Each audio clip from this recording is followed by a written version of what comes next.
Alright, so war number 2, we have Herc, Quake, and Human Torch bans. Alright, so before we get started, I want to apologize for the last video. I forgot a couple times that CGR was banned, and I mentioned him as counters. But Boss Island for this war, we've got a null boss. You've got Wiccan, you've got Moleman, and Fury. Fury with a PS1 as options, counterpunching constantly with Moleman to keep him out of frenzy as an option. And then Mephisto, you've got S99, probably a Warlock with a parry heavy kind of situation. Scorpion, you've got Fury, Moleman, Shang-Chi. Gallon there, you've got Kitty Pryde, you've got Apocalypse, since he is not banned. And then Dragonman over here, you can use Sunspot or Claire. And then Hyperion there, Cosmic Ghost Rider or S99. Cersei, you've got Anti-Venom and Rolk, or even Symbiote Supreme as an option. And then Mordo, you've got Archangel probably as your top option. And he technically won't gain a regen buff unless you eat a special 3, so you could even use Anti-Venom and just kind of slowly burst him down. I'm sure there are other options, I'm just not thinking about it at the moment. 1 through 3 on the way out, Thing doesn't gain an armor up, so just bring a Thing counter for that. So any of your usual, let's say Falcon, you could use Kitty or Black Cat. Path 1, you can CGR that King Groot, or you could use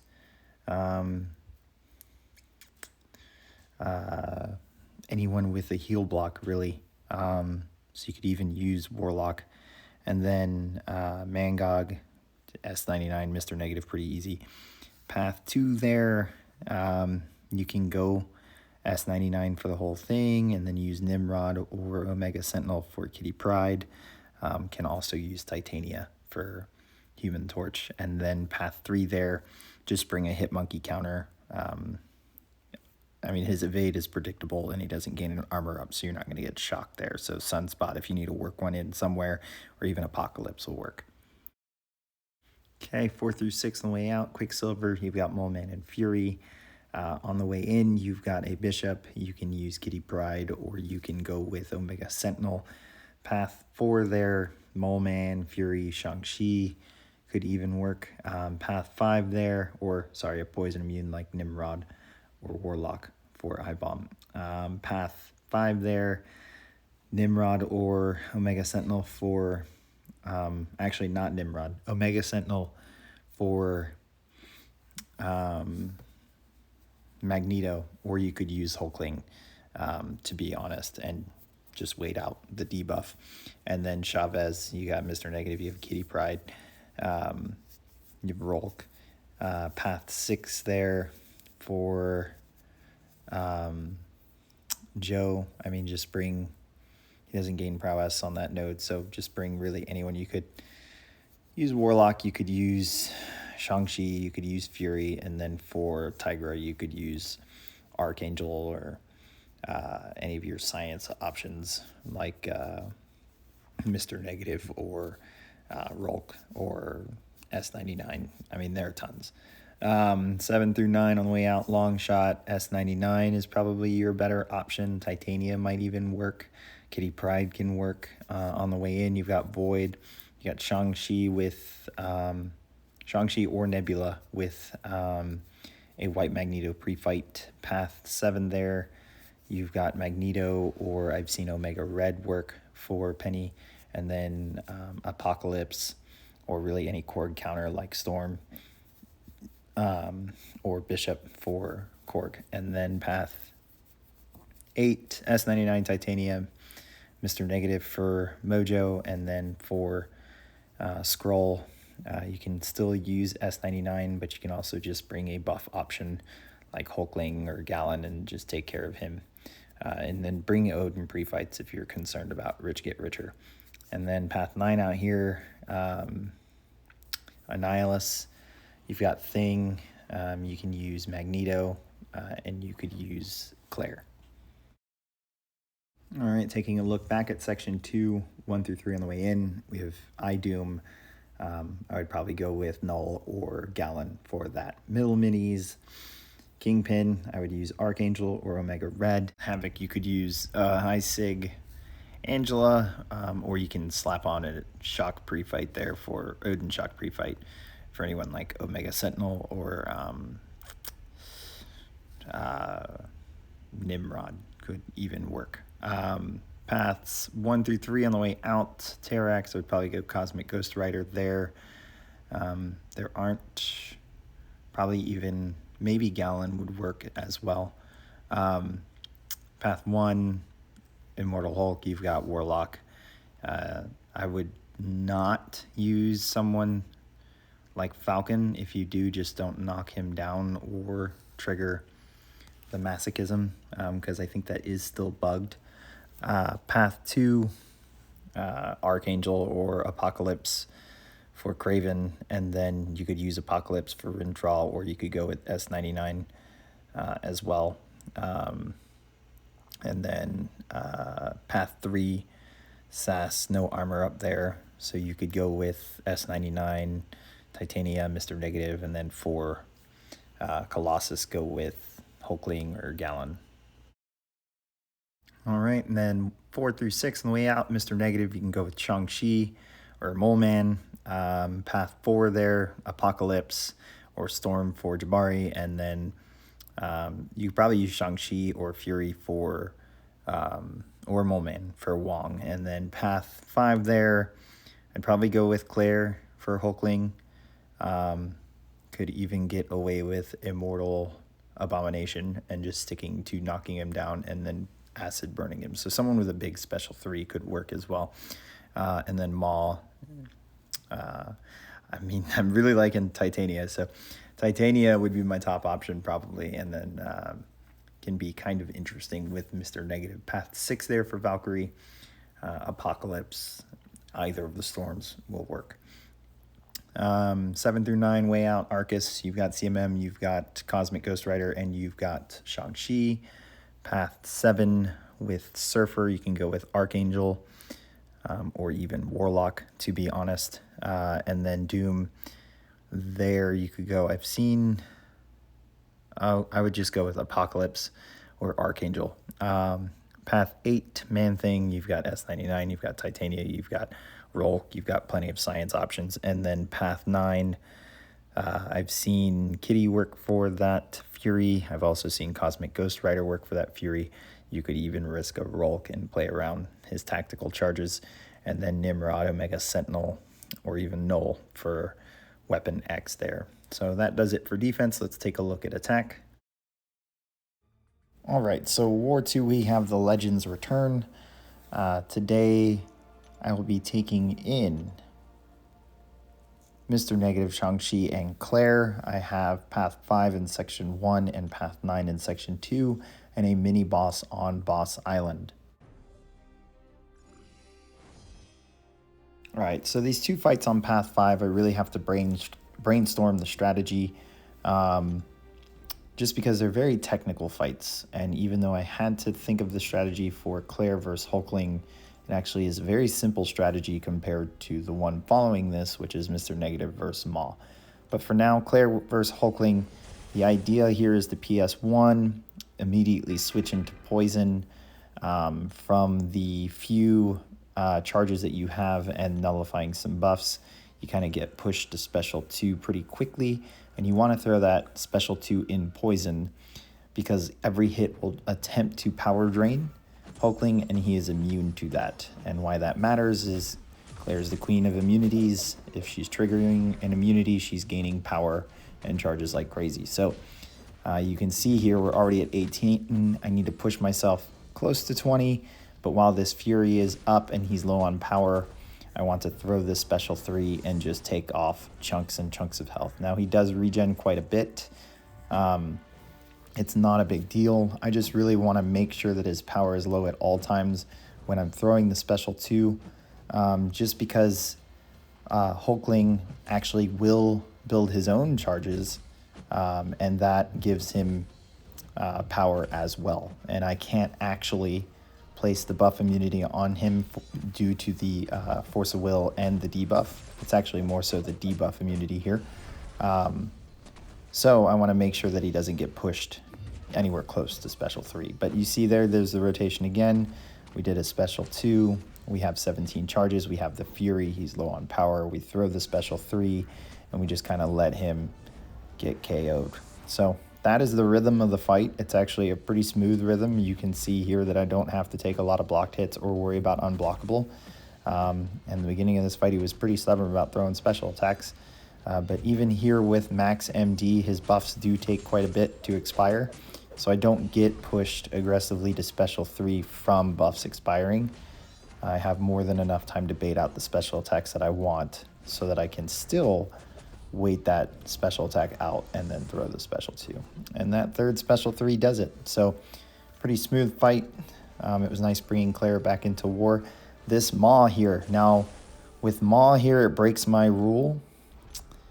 And that rule is that I don't try to evade counter too many times or overly aggressive because that risks running into unfazed a lot. So the game plan here, if he'd given me the opportunity to stun parry him, was going to knock him down with a heavy, but if he wasn't, I was fully prepared to play this with the miss or the falter coming up every 15 seconds like it's supposed to.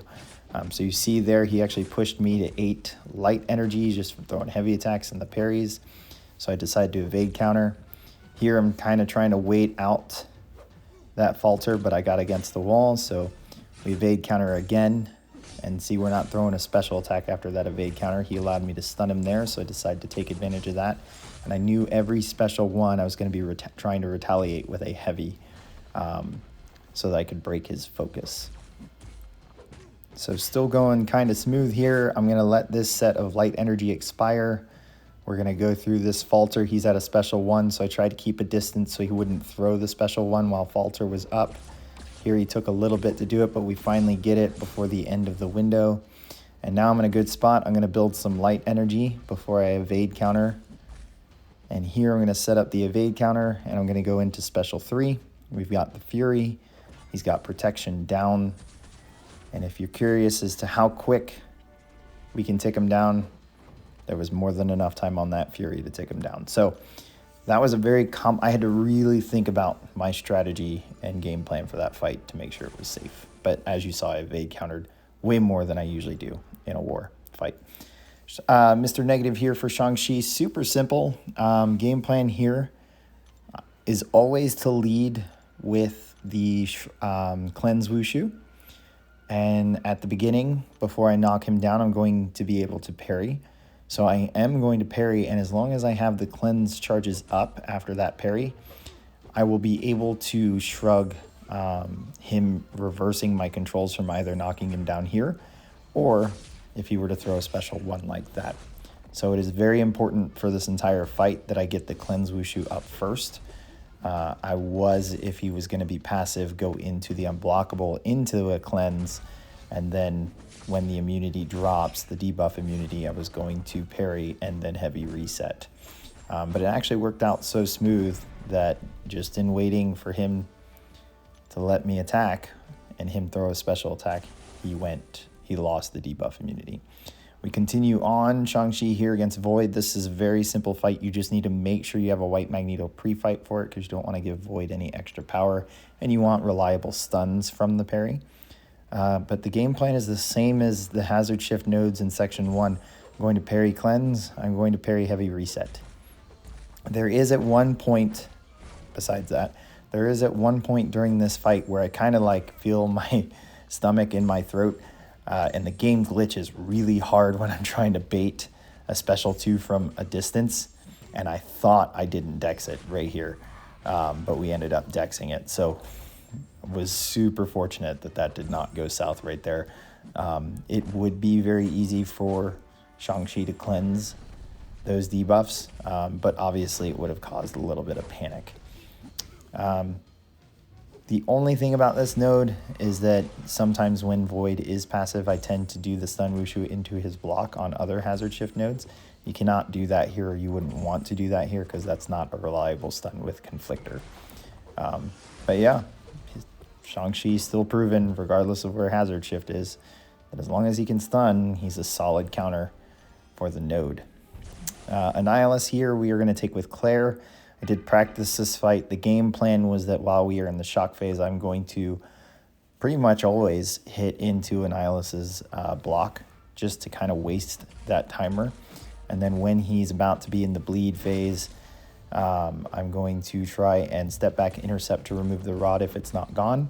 But that's when I'm going to be the most aggressive at attacking him, baiting special ones. The plan was to stay in blood and constantly throw special twos. I've got Mystic Power back boosts on. They are still on from that Hulkling fight. So that's going to be helpful in getting back to special twos or just doing a lot of damage really quickly. But you can see here going pretty smooth. We're in the shock phase, hitting into his block, waiting it out. I see that it's about to end here, so I get myself prepared, and I decide to step back, intercept with the special 2, so we don't have to deal with the rod. It actually works out pretty nicely where I don't actually have to rely on parry much in this fight. Did throw that special 2, luckily only one hit, continued into the shock phase, and now we're waiting that out again. He's being pretty aggressive here, that's fine. I just wait for him to kind of back off and then go hit his block. And then here I'm setting myself up for that step back intercept with a light, and I actually do it with a light. And then I messed up there, but managed to intercept him following that up. And then I see it's going into the shock, so I decide not to be too aggressive. Just gonna wait out this shock here. It was really nice playing with Claire today, to be honest. All three of my champs. And intercept him for the easy finish. Didn't even need the special 2. So my last fight is with Claire. She had a heavy war. She had 3 fights. It's the stun reflect, and this fight is not complicated. It's the node that just is very nerve-wracking. It's very unforgiving if you accidentally stun. So it's been a while since I took this node. I was more worried about the node than the actual champion. But the plan was to switch into Hellfire once we're there, place an Incinerate to remove the stun reflect shield, and then go to town with parry and just combo, and being very aware of where that timer is throughout the fight. I'm not too concerned about the power charge. There are going to be many avenues for Claire and even Dragonman to get rid of it for himself. What I am mindful of is whether I'm doing a short combo to place the Incinerate so that I can get right back to parry, or if I'm doing a longer combo so that that final medium gets rid of the stun shield as it comes back. But also paying very close attention to whether I need to immediately turtle before the fight animation ends so that I don't accidentally parry and result in myself getting stunned. So going super smooth here. Dragonman throwing his special attacks, realizing he doesn't have his power gain buff very much at all throughout this fight. We're just melting him away. There's an Incinerate on him almost the entire time I'm throwing special 2s, so we get a nice little damage boost. There's an example of just lengthening my combo so it matched the stun timer so that I never had to worry about it, and that ended my war, which felt really good. So our BG ended up beating their BG 35-7. And we ended up winning this war 85-16. So obviously the death count's pretty high, but it's to be expected. But it was like playing a war against an opponent in the off season with how often they died. So hope you guys enjoyed the video. Hit subscribe, give it a like, and I will catch you guys at the next one.